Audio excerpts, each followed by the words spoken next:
Hey folks, good morning, good morning, good morning. It is another beautiful morning in the greatest state in the nation. I'm talking about Arkansas. I'm talking about all y'all in this state. All you boozers, all you cruisers, all you losers, all you schnoozers. Every one of you. It has been a pretty interesting night. Of course, not really slept. Had a lot go down. Apparently our videos last night between me and Aaron kicked off a lot of little rats. We were all able to kind of get some pretty good work done over it. We were able to record who was doing what and who was saying what. And no, this video is not sponsored by McDonald's. It's sponsored by caffeine and hopes and dreams, as I will say. But it's pretty interesting. A lot of the messages we received last night were among the same sort of nature, which was, why are y'all going to Zinc? It's just a little old town with little old ladies. No, it's not. Zinc, Arkansas has been the Klan headquarters for God knows how long. They have their little national training compound there, and it's basically the seat of white supremacy in the United States, if there ever was one. This is similar to what another small town that had to deal with something like this. It was called Leith, North Dakota, if I'm correct, or South Dakota, one of the two. Anyway, the town of Leith had a bunch of neo-Nazis, the same ones that are here in Arkansas right now, try to invade the town and take it over, in a sense. The town pretty much was like, oh yeah, we were, and then they started becoming Nazis, and we were like, yeah, no, y'all need to move along. One of the folks who was actually up there, one of the neo-Nazis, ended up being arrested. We're doing some really stupid shit like go chase after people who disagreed with him. He was begging to get arrested. He spent some time in the slammer. Not sure if he's still in the slammer or not. He may be or may not. But it's a really interesting thing.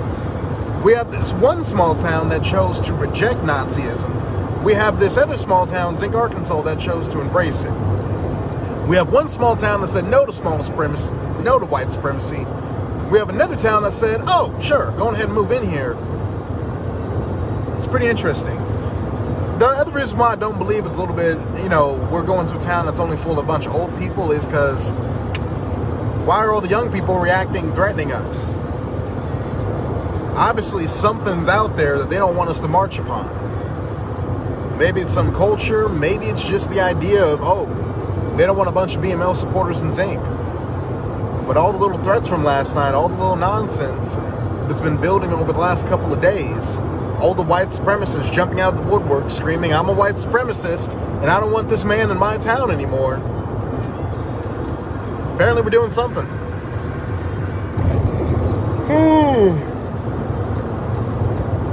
We must be doing something right, because we are literally rattling the snake's nest, and all the snakes are running around right now. They don't know what to do. It's pretty sad. That's white supremacists for you. A history of sad and being pathetic. But no, a lot of them are really upset. They are really mad about the idea of us going to Zinc. Too bad, so sad. Like I tell a lot of folks, these white supremacists put people in our towns that we had to put up with, that we had to grow up with, that we had to endure. We had to wait until they fucked up before they got shipped off to where they belong, in a prison.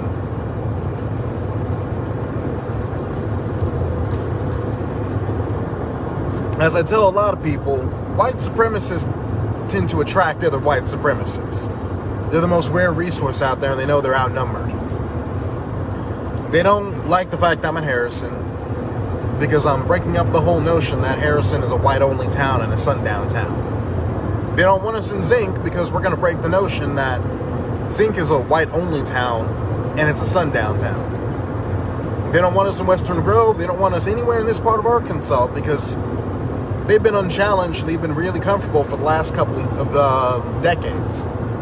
Not even the last couple of decades, really, for about 60 years.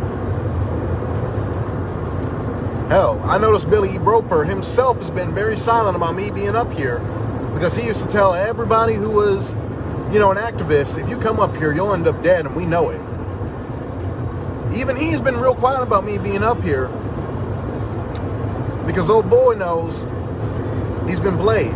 He's been shown up. he doesn't have jack diddly squat to fall back on.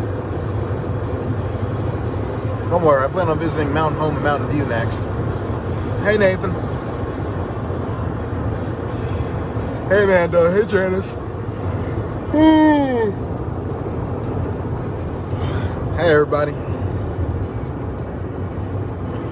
But no, we have certainly rattled a couple people's chains, and too bad, so sad.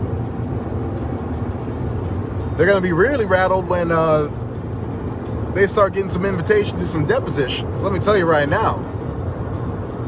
They're going to have to sit there and they'll be online. They'll be like, we need a GoFundMe. We need everybody to help donate to us. The evil activists are coming after us because we're white supremacists. They won't say we're white supremacists because GoFundMe will kick them off the platform for that. If they say anything along that lines, thank God GoFundMe's like, yeah, no.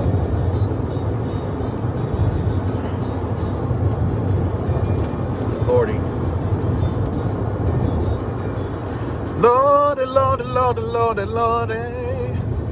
I can't believe the ignorance in this nation. Although I say that, I actually really can.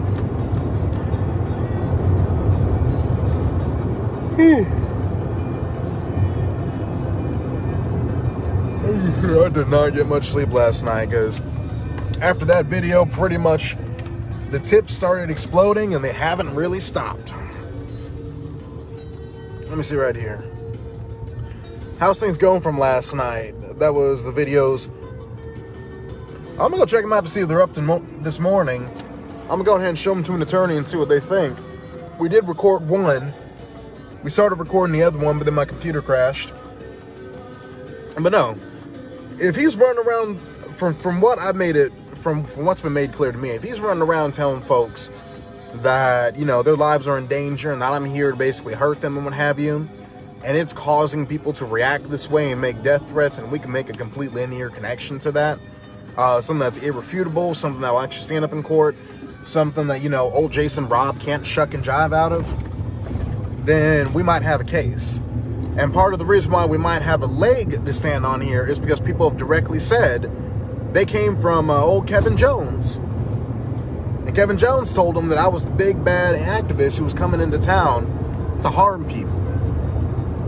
Kevin Jones' own video is also there where he says, I'm here to harm people.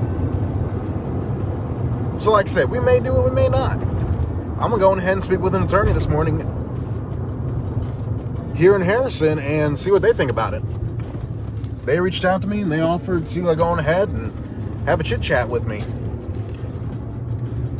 Apparently they don't like these dickheads any more than I do, so that's great. I actually had a lawyer on my side. Hallelujah. But no, it's kind of infuriating at this point. We've done everything we can to be above board, to be above reproach, to let every community up here in northern Arkansas understand we're not here to tear up your shit. We're not here to, you know, bring an end to white people at large. We're not here to vandalize and loot and do all this other shit. We're here for one thing and one thing only. Little white supremacists that enjoy stirring up little terrorists. Because believe me, I could hopefully be out of a job if we get rid of all these white supremacists. If we put them back where they belong, in the shadows or in the textbooks. They don't want that.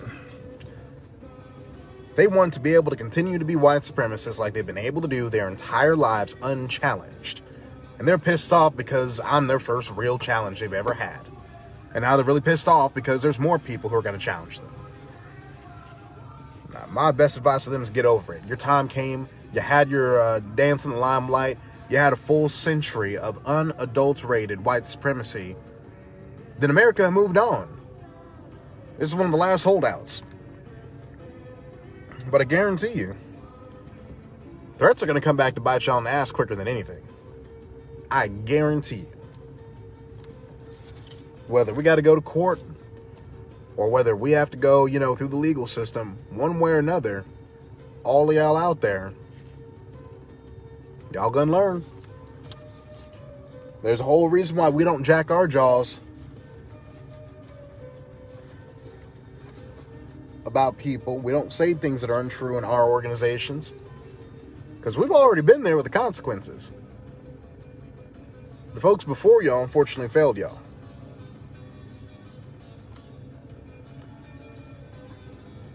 No, and Teresa, I keep hearing that all the time. I've lived near and or around Zinc for this amount of time, and I wouldn't dare go there. Well, you know what? I was told the same thing about Harrison. I was told the same thing about parts of Pope County. I was told the same thing about Clinton, Arkansas. Told the same thing about Plumerville. Told the same thing about Plainview. Told the same thing about Hot Springs. Told the same thing about all these places.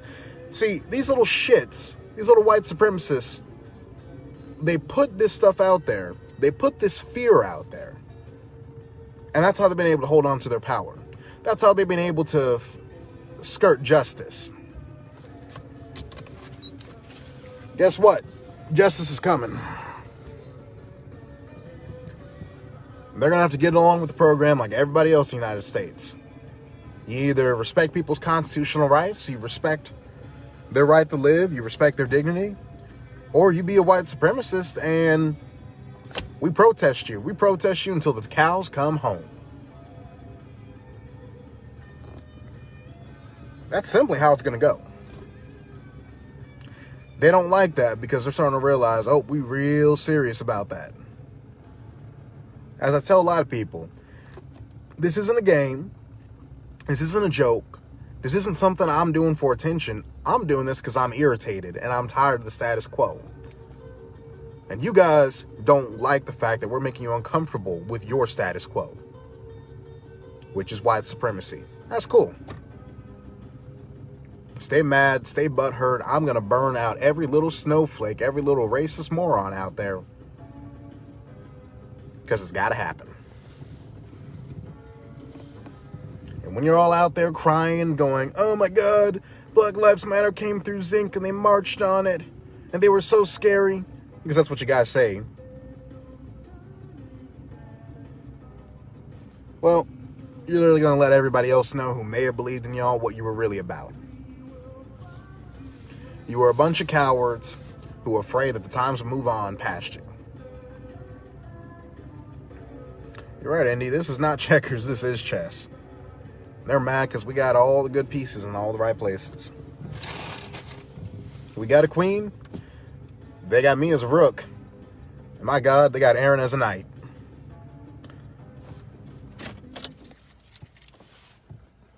And they're going to have to get over it one way or another. But white supremacy is coming to an end in Arkansas here in 2020.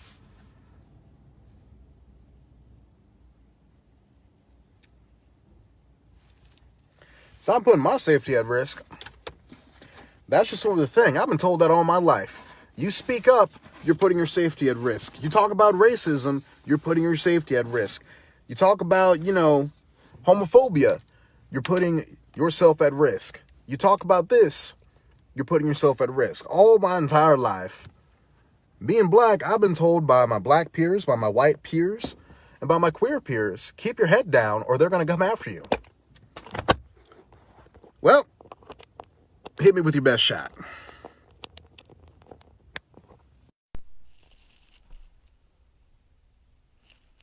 Hit me with your best shot, because for me, this isn't a game, this isn't a joke, and I can't take a step back anymore. Anyway, I'll talk with y'all later.